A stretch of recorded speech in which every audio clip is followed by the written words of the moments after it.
واجب الاحترام دوستوں اور بزرگوں، جیسے عرض کر دیا تھا کہ ان آیات میں اللہ تبارک و تعالیٰ نے معاشرہ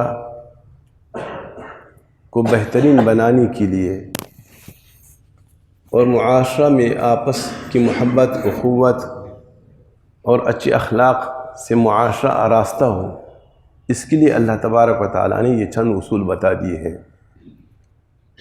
تقریباً 9-10 اصول ہیں جو کہ کئی جمعوں سے انہی اصول سے متعلق بیان ہو رہا ہے۔ آج کی آیت میں وَلَا تَقْفُ مَا لَيْسَ لَكَ بِهِ عِلْمٌ، اور پیچھا نہ کرو ہر اس بات کا جو تمہیں پورا علم نہ ہو، یا یہ کہ ڈٹو مت ایسے موقف پہ جو تمہیں پورا علم نہ ہو۔ وَلَا تَقْفُ معنی لفظی معنی کڑا ہونا، مت کڑے ہو ہر اس چیز پہ جس کا آپ کو پورا علم نہ ہو۔ ان السمع والبصر والفؤاد، تحقیق سماعت کان، والبصر آنکھیں، نظر، والفؤاد اور دل، کل ذالک کل اولئک کان عنہ مسئولا، ان تمام چیزوں سے پوچھ ہوگی، سوال ہوگا۔ ولا تمشی فی الارض مرحا، زمین میں اکڑ کر مت چلو، انک لن تخرق الارض، بے شک تو نہ زمین کو تو پاڑ سکتا ہے، ولن تبلغ الجبال طولا، اور نہ اتنا اونچا کہ پہاڑوں تک آپ کی بلندی پہنچ جائے۔ کل ذالک کان سیئہ عند ربک مکروہا، اوپر جتنی باتوں کا ذکر ہوا اور جتنی ممانعت آئی، جن باتوں سے روکا گیا، جن گناہوں کا ذکر ہوا، یہ سب اللہ کے ہاں ناپسندیدہ ہے، اللہ کے ہاں مکروہ ہے، ناپسند ہے، منع ہے۔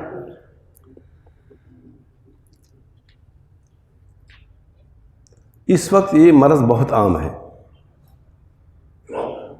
کہ بات کی کوئی تحقیق نہیں ہوتی، بس سننے کو کوئی بات مل گئی اور اب اس پر جو ہے نا ایک ذہن بن گیا۔ اس وقت جتنی بھی خرابیاں ہیں، معاشرہ کی بربادی کی جتنی بھی باتیں ہیں، عموماً ان کا تعلق پروپیگنڈوں سے ہے۔ پروپیگنڈا انتہائی خطرناک چیز ہے، اور یہ مرض ابھی کا نہیں ہے، بہت عرصے کا ہے۔ غزوہ احد میں سرکار دو عالم صلی اللہ علیہ وسلم کے بارے میں منافقین نے پروپیگنڈا کیا کہ آپ علیہ السلام والعیاذ باللہ شہید ہو گئے، اس کی وجہ سے کافی نقصان ہوا۔ تو پروپیگنڈا اور سنی سنائی بات بغیر تحقیق کے بعد اس پہ ڈٹ جانا، اور یا اس پر وہ موقف اختیار کر دینا، یا پھر اس کے تقاضوں کو پورا کر دینا، انتہائی خطرناک ہے۔ میسج آتا ہے اور ہم آگے بھیجتے ہیں، کوئی تحقیق نہیں کی یہ بات کس نے کہی، یہ شخص مستند ہے، یہ سنجیدہ آدمی ہے، یا ایسے ہی بولنے والا آدمی ہے۔ تو آگے جب تک 100% یقین نہ ہو،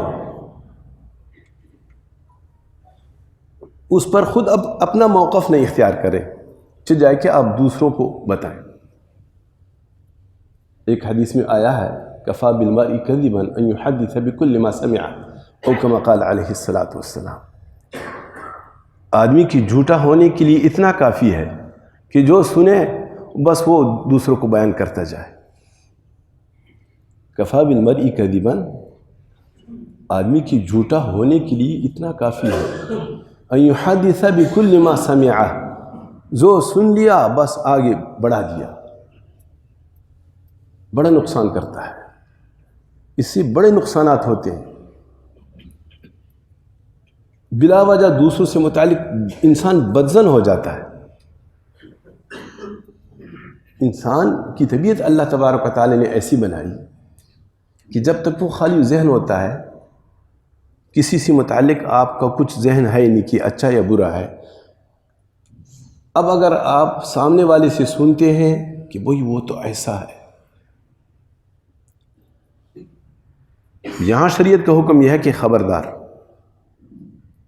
پہلے تو یہ تولو کہ یہ سامنے والا یہ خود کیسا ہے، یہ سنجیدہ آدمی ہے، یہ محتاط آدمی ہے، یا بس بولتا جاتا ہے. غیبت اس لیے منع ہے کہ دوسروں سے متعلق انسان کا ذہن بگڑ جاتا ہے. لیکن اگر سن لیا، اب انسان شریعت کا پابند ہے، اسلامی تعلیمات سامنے ہے کہ وَلَا تَقْفُ مَا لَيْسَ لَكَ بِعِلْمٍ، سن تو لیا اور اس پر کوئی پرواہ نہیں کی. کہنے والے نے ایک بات کہہ دی تو کہہ دی. اول تو ایسا موقع، ایسے حالات نہیں پیدا کرنا چاہیے کہ آپ سب کچھ سنتے رہیں.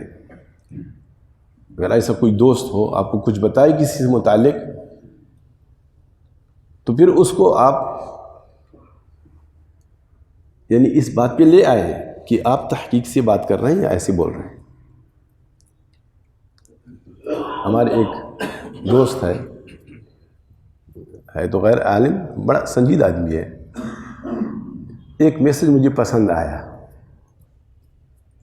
اور وہ ایسا نہیں تھا کہ اس کے ساتھ کسی لوگوں کے حقوق ہوں. اگر اس بات کا دوسروں سے حقوق وابستہ ہے، یعنی ایسی کوئی بات ہے کہ دوسرا اگر اس کو سنے تو پھر جس سے متعلق سن رہا ہے اس کے بارے میں ذہن بگڑتا ہے یا اس کی قدر گھٹتی ہے یا کوئی ایسی بات ہو، تو یہ حقوق سے متعلق ہے. ایسی بات بھی نہیں تھی. وہ بات مجھے پسند آئی تو بھیجنے کے بعد فوراً اس کا میسج آیا کہ آپ کے پاس اس کی تحقیق ہے. میں خود شرمندہ ہوں. پھر جس نے میرے پاس بھیجا تھا میں نے اس کو کہا کہ آپ نے یہ بات میرے پاس بھیجی، آپ کے پاس اس کی تحقیق ہے. اس کے پاس بھی کسی اور کی طرف سے آیا ہوگا بیچارے کے پاس. تو بات بالکل اصولی ہے کہ جب تک کسی بات کا آپ کو پوری تحقیق نہ ہو، آپ سنی سنائی بات آگے نہ بڑھائیں، بلکہ خود بھی اس کے بارے میں فوراً اپنے ذہن میں یہ فیصلہ کریں کہ پتہ نہیں یہ بات کتنی سچی ہے کتنی جھوٹی ہے. بس اس حد تک اگر آپ نے سن بھی لیا یا میسج دیکھ بھی لیا تو کوئی مسئلہ نہیں. لیکن اگر ذہن بن گیا کہ اچھا ایسا ہے، تو پھر مسئول ہے. ایسا ذہن بنا، کون سی دلیل ہے آپ کے پاس؟ یہ صرف میسج آیا، یہ میسج کوئی دلیل ہے؟ کس نے بھیجا؟ آیا وہ محتاط آدمی ہے؟ اس کی یہ حیثیت ہے کہ دوسری کی بات کہیں منتقل کرے؟ وہ سچائی کا اہتمام کرتا ہے؟ تو اس کے بارے میں سوال ہوگا. ان السمع والبصر والفؤاد کل اولئک کان عنہ مسئولا. ہر چیز کے بارے میں اگر اس بات کا تعلق سننے سے ہے تو کان مسئول ہے، دیکھنے سے ہے واقعہ تو آنکھیں مسئول ہے، اور دل کا فیصلہ ہے تو دل مسئول ہے. اس لیے پروپیگنڈے پہ نہیں جانا چاہیے، پروپیگنڈے پہ نہیں جانا چاہیے. اور منافقین یہ چالیں بہت چالتے ہیں. ابتدائی دور میں یہ بہت ہوتا رہا منافقین، بلکہ آپ علیہ السلام کے جانے کے بعد منافقین کا چونکہ زور چلا. آپ علیہ السلام جب تک موجود تھے تو ایسی کوئی فساد کی بات ہوتی وحی آ جاتی، اور آپ علیہ السلام اس لیے منافقین دبی ہوئے تھے.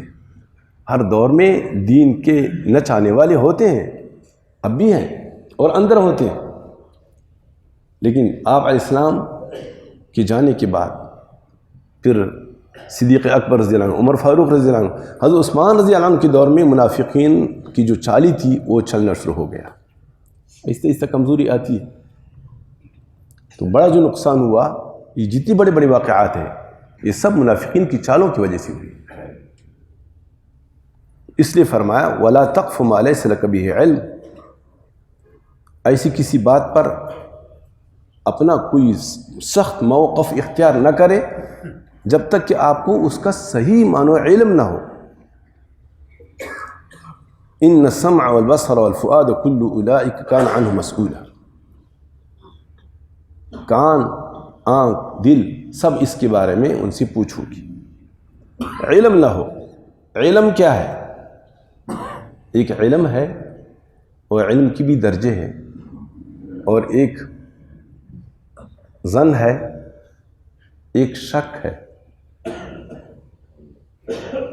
اس طرح خبروں سے زیادہ عموماً شک ہوتا ہے، ظن تک نہیں پہنچتا. ظن کسے کہتے ہیں؟ غالب گمان کو. علم کسے کہتے ہیں؟ جس پر 100% یقین ہو، پکا. اور علم کی بھی درجے ہیں، علم الیقین، عین الیقین اور حق الیقین. علم یقین کا فائدہ دیتا ہے. ایسی کوئی بات جو آپ کے ذہن میں آئے، آپ کے دل میں آئے، آپ کی معلومات میں آ جائے اور آپ کو وہ بات یقین کا فائدہ نہیں دیتا، اس کو سمجھو کہ بھئی یہ علم نہیں ہے، اس بات کا علم نہیں. اور علم کے 3 درجے ہیں. علم یا تو مشاہدہ سے حاصل ہوتا ہے، انسان اپنے آنکھوں سے حال دیکھ لے، یا اپنے کانوں سے کوئی بات سن لے، اس بات کا علم. اور ایک علم یہ ہے کہ دوسروں سے آپ کو وہ علم حاصل ہو جائے. اب وہ دوسرا جو خبر دینے والا ہے اس کی کیا حیثیت ہے؟ ہمارے پاس جنت کا علم ہے، جہنم کا علم ہے، قبر میں اللہ رب العزت کی طرف سے انعامات کا علم ہے، قبر میں اللہ کی طرف سے عذاب کا علم ہے. لیکن یہ سب علم کسی نے دیکھا نہیں ہے. سرکار دو عالم صلی اللہ علیہ وسلم نے ہمیں بتایا ہے، اور آپ علیہ السلام کا بتانا ہماری آنکھوں سے دیکھے حال سے بھی زیادہ مضبوط ہے. ہم اپنے آنکھوں سے کوئی چیز دیکھ لیں، اس میں تذبذب ہو سکتا ہے ہماری آنکھوں کو دھوکا ہو. ہم اپنے کانوں سے کچھ واقعہ سن لیں، ہو سکتا ہے ہم کانوں کو غلطی ہو جائے.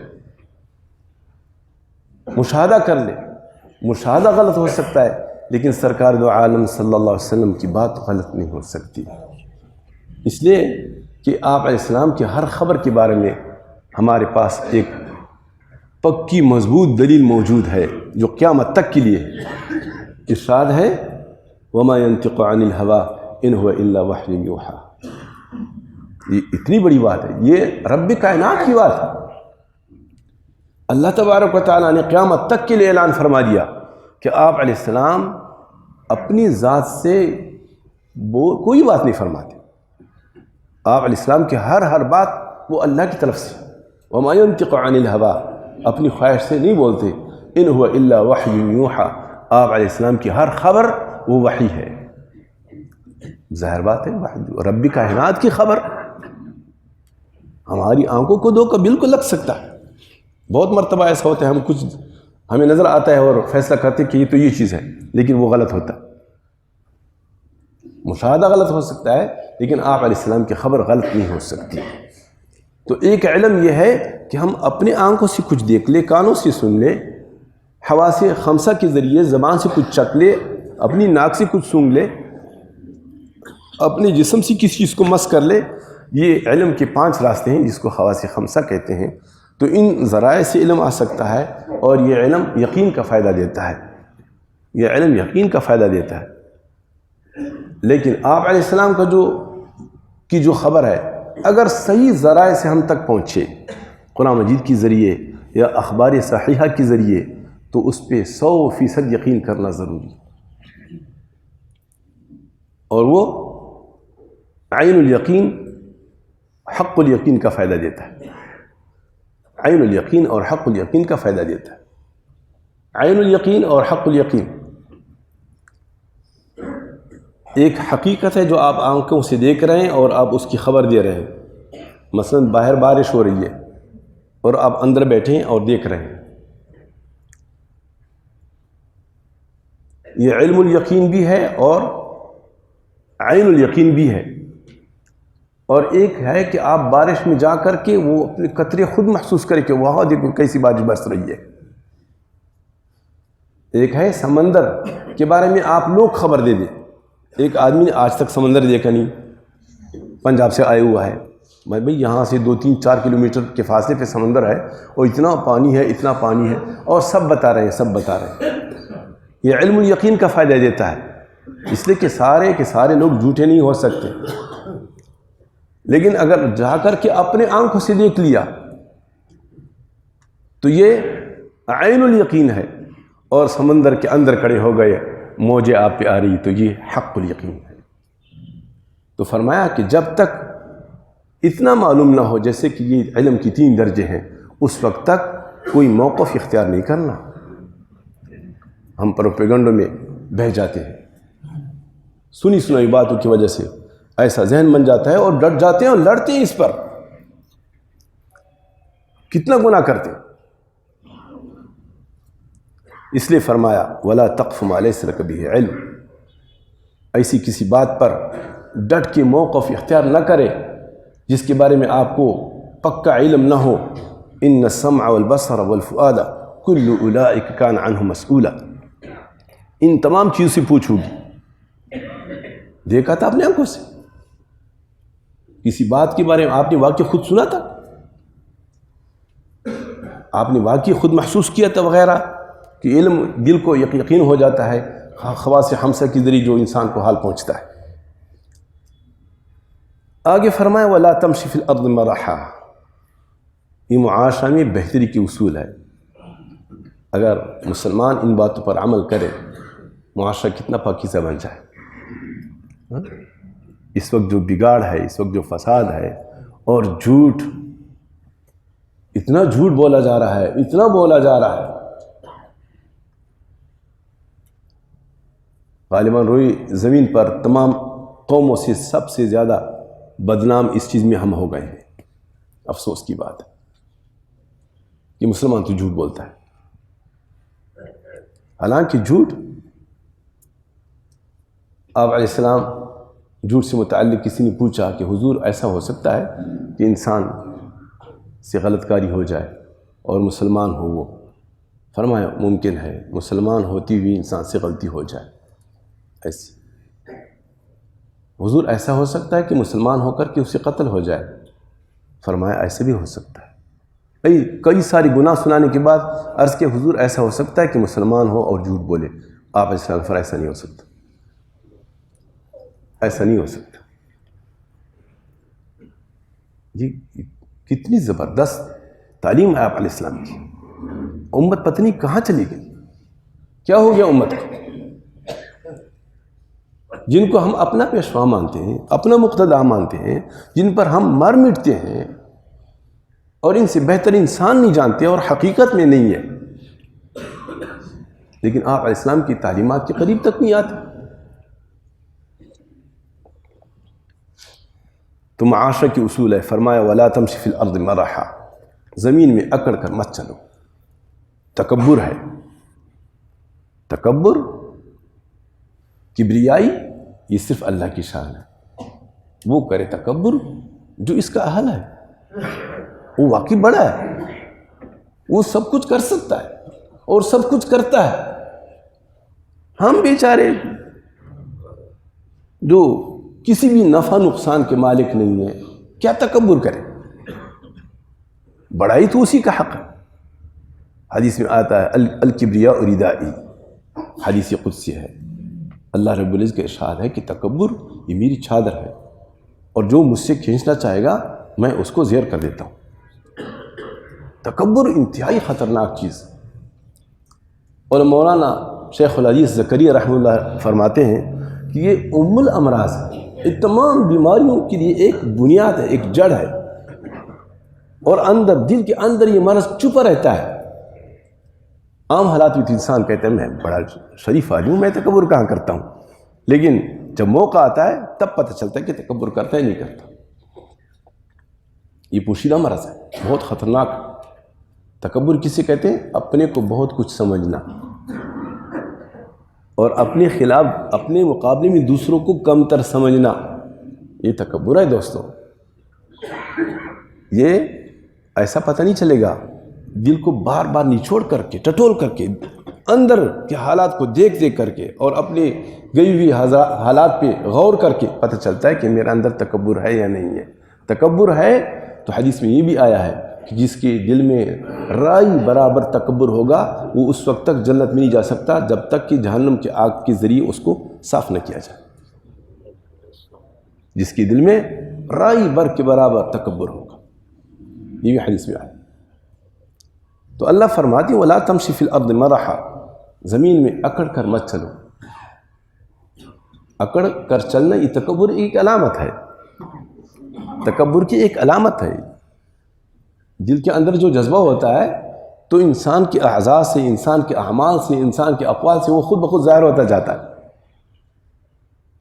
متکبر آدمی جب بات کرتا ہے تو اس کی بات سے بھی پتہ چلتا ہے، جب چلتا ہے تو اس کے چلنے سے پتہ چلتا ہے، جب کوئی معاملہ کرتا ہے تو اس کے معاملے سے پتہ چلتا ہے، اور جس کی طبیعت میں عاجزی انکساری ہے تو اس کے بولنے سے بھی پتہ چلتا ہے، اس کو دیکھنے سے ہی پتہ چلتا ہے، دیکھ کر ہی پتہ چلتا ہے، اس کی لباس سے پتہ چلتا ہے۔ تو تکبر تو حرام ترین گناہ ہے۔ آپ علیہ السلام نے اس کی علامات کو منع فرمایا، اور اللہ تبارک و تعالیٰ نے بھی تکبر کی علامات کو منع فرمایا۔ یہاں حکم کیا ہے کہ زمین میں اکڑ کر مت چلو۔